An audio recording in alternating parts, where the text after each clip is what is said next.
कई बार किसी भी चीज के बारे में बहुत अधिक सोचने से थकान महसूस होती है। दिमाग और मन पर बोझ बढ़ जाता है।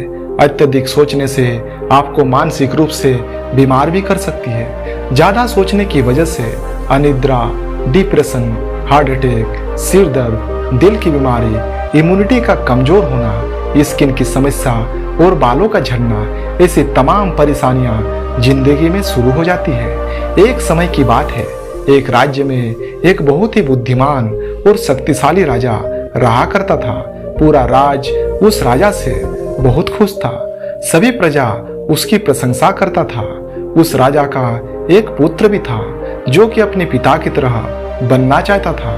लेकिन जब भी उसका पुत्र कोई काम शुरू करता तो अक्सर कुछ न कुछ भूल या गलती कर बैठता था और उसी गलती को वो सारा दिन सोचता रहता कि पता नहीं लोग मेरे बारे में क्या सोच रहे होंगे। वो खुद को बार बार कोसता रहता था। वो अपना ज्यादातर समय इसी चिंता में बिता देता था कि लोग क्या कहेंगे। अपनी इस आदत की वजह से कई बार परेशान और हताश हो जाता था। तभी उसके मित्र ने एक प्रसिद्ध संत के बारे में बताया जो कि अपनी बुद्धिमत्ता से लोगों की समस्याओं को दूर करने के लिए जाने जाते थे। जब लड़का को इस बात का पता चला तो वह भी अपनी समस्या का समाधान जानने के लिए उस संत के पास जा पहुंचे। उस समय संत अपने सभी शिष्यों को प्रवचन दे रहे थे। जब प्रवचन समाप्त हो जाती है तब संत ने ध्यानपूर्वक लड़के की बात को सुना। तब लड़का अंत में कहा कि आप मुझे कोई ऐसा तरीका बताइए जिससे मैं अपने मन को बस में कर सकूं और अपने मन को शांत कर सकूं तथा अपनी इस ज्यादा सोचने की आदत से मुक्ति पा सकूं। तब संत ने कहा, यह काम बड़ा कठिन है, इसके लिए तुम्हें कीमत चुकानी पड़ेगी। क्या तुम इसकी कीमत चुकाने के लिए तैयार हो? तब लड़का बड़े ही गंभीर स्वर में कहा, मैं इसके लिए कोई भी कीमत चुका सकता हूँ, आखिर मैं तो राजपुत्र हूँ। तब उस संत ने कहा कि तुम गलत समझ रहे हो, मैं धन के विषय में बात नहीं कर रहा हूँ। मैं तो तुम्हें उस काम का मूल्य चुकाने के लिए कह रहा हूँ जो मैं तुम्हें अब दूंगा और तुम्हें एक भी सवाल किए बिना उस कार्य को पूरा करना पड़ेगा। लड़के ने कहा, मैं सब कुछ करने के लिए तैयार हूँ। तब उस संत ने लड़का से कहा कि तुम अकेले बाजार जाकर कबाड़ी की दुकान से कुछ लोहा खरीद कर लाना होगा। तब वह लड़का बिना कुछ सवाल किए बाजार की तरफ चल पड़ा।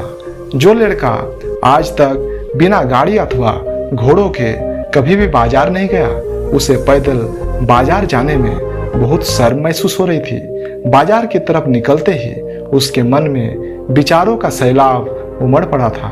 वो सोचने लगा था कि लोग मेरे कपड़ों से मुझे पहचान लेंगे।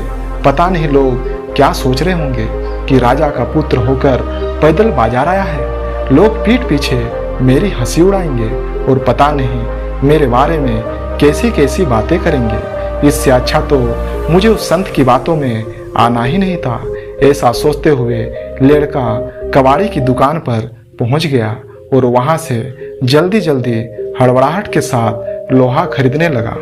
कबाड़ी से लोहा खरीदने के बाद लड़के के कपड़े भी गंदे हो गए थे। तब तो वह और भी ज्यादा सोचने लगा और जल्दी जल्दी चलकर उस संत के पास वापस आ गया।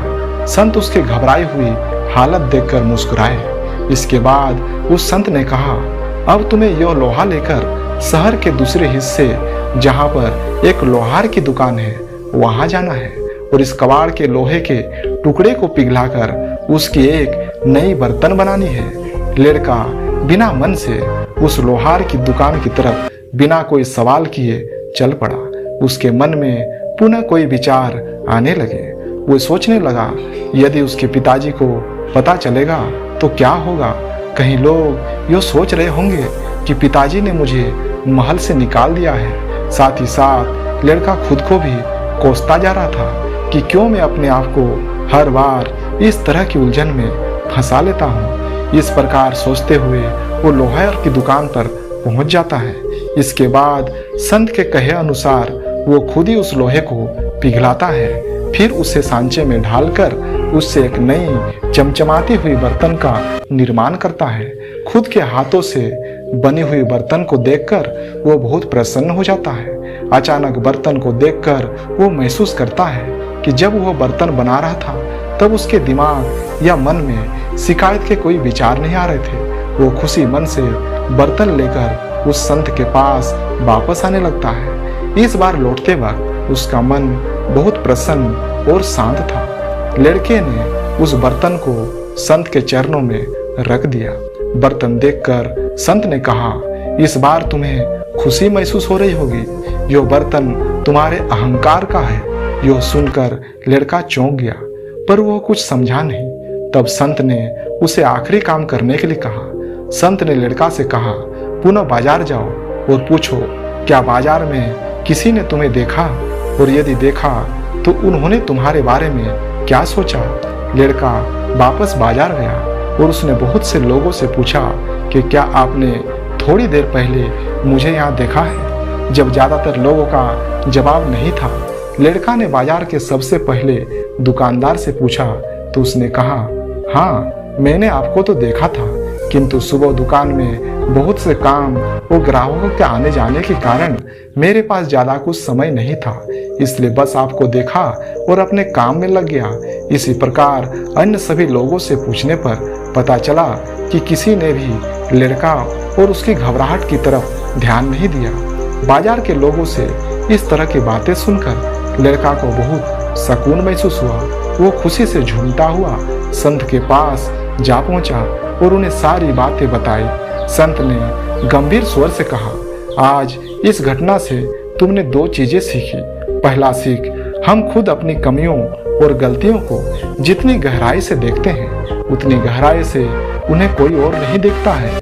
हम सबको अपने दुख, अपनी कमियां सबसे बड़ी लगती है और हमें लगता है कि सबका ध्यान हमारी तरफ ही है और सब हमारे बारे में ही सोच रहे हैं। सबका ध्यान हमारी कमियों की तरफ ही है, जबकि सच्चाई यह है कि कोई किसी के बारे में नहीं सोचता। किसी के पास इतना समय नहीं है क्योंकि सभी अपने बारे में ही सोचते हैं। इसलिए इस बात की चिंता करना छोड़ दो कि कोई हमारे बारे में सोच रहा है।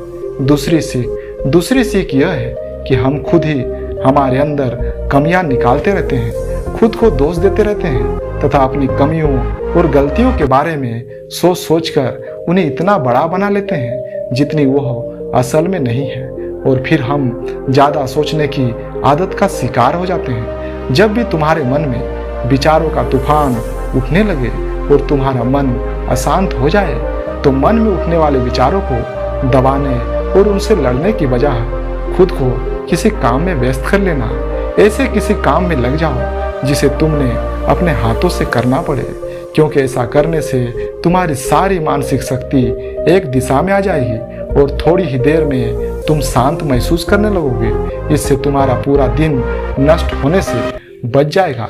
ये थे दो मुख्य सीख जिसे तुम भी अपने जीवन में अपनाकर ज़्यादा सोचने की आदत से बच सकते हो। इतना सुनने के बाद लड़का संत को प्रणाम करते हुए अपने राज प्रसन्न चित्र में प्रस्थान करते हैं।